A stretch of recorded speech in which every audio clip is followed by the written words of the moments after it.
মধ্যপ্রাচ্যের আকাশে যুদ্ধের কালো ধোঁয়া যেন আরও বেশি ঘনীভূত হয়েছে। হরমুজ প্রণালীর কৌশলগত জলসীমায় মার্কিন বাহিনীর কড়া পাহারায় থাকা দুটি তেলবাহী ট্যাঙ্কারে সরাসরি হামলা চালিয়েছে ইরান। গার্ড বাহিনী জানিয়েছে, নীতি অমান্যকারী এই জাহাজগুলোকে সফলভাবে আঘাত করে থামিয়ে দেওয়া হয়েছে। এর ফলে বিশ্ববাজারে জ্বালানি তেলের দাম হু হু করে বেড়ে প্রতি ব্যারেল $90 সীমা ছাড়িয়ে গেছে। এদিকে যুক্তরাষ্ট্র ও ইরানের এই নতুন দফার সংঘাতের জেরে হরমুজ প্রণালীতে গত 2 সপ্তাহ ধরে সব ধরনের জাহাজ চলাচল প্রায় পুরোপুরি থমকে আছে। তেলবাহী ট্যাঙ্কারগুলোতে মার্কিন বিমান বাহিনী পাহারা দেওয়ার চেষ্টা করলেও ইরানের সামরিক বাহিনীর জোরালো প্রতিরোধে তা বড় ধরনের চ্যালেঞ্জের মুখে পড়েছে। এই অচলাবস্থার মাঝেই কুয়েতের প্রতিরক্ষা মন্ত্রণালয় জানিয়েছে, তাদের সামরিক স্থাপনা লক্ষ্য করে আসা একটি ইরানি ড্রোন সফলভাবে ভূপাতিত করা হয়েছে।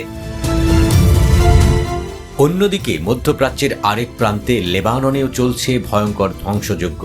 প্রাচীন বিউফোর্ট দুর্গের আশেপাশে সারা রাত ধরে বিশাল বিস্ফোরণ ঘটিয়েছে ইসরায়েলি সামরিক বাহিনী।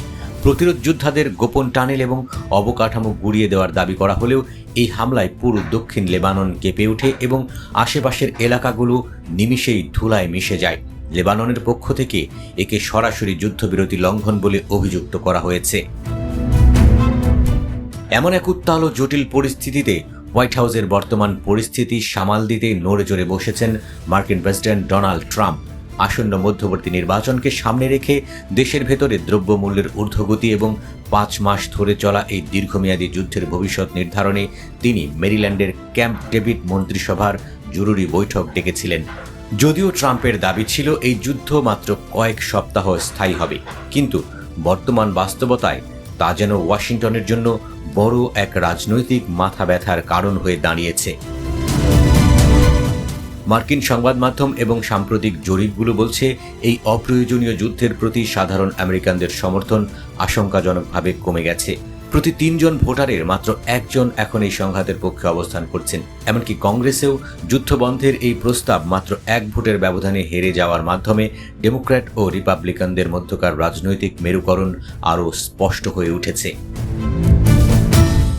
যুদ্ধের এই আগুন যখন সাধারণ মানুষের পকেট কাটছে এবং মুদ্রাস্ফীতির তুঙ্গে, ঠিক তখনই উল্টো চিত্র দেখা যাচ্ছে জ্বালানি খাতের কর্পোরেট বিশ্বে। আন্তর্জাতিক সংকটকে পুঁজি করে বড় বড় তেল কোম্পানিগুলো রেকর্ড পরিমাণ মুনাফা লুফে নিয়েছে। যেখানে এক্সনমোবিলের মুনাফা দ্বিগুণ হয়েছে, সেখানে শেভরনের মুনাফা বিগত বছরের তুলনায় বেড়েছে 5 গুণের বেশি। আসন্ন মধ্যবর্তী নির্বাচনের আগে এই অর্থনৈতিক সংকট ও মুদ্রাস্ফীতি রিপাবলিকানদের জন্য বড় চ্যালেঞ্জ হয়ে দেখা দিয়েছে। ডেমোক্রেটরা এটিকে সুযোগ হিসেবে নিয়ে প্রতিনিধি পরিষদের নিয়ন্ত্রণ নিজেদের হাতে নেয়ার পরিকল্পনা করছে।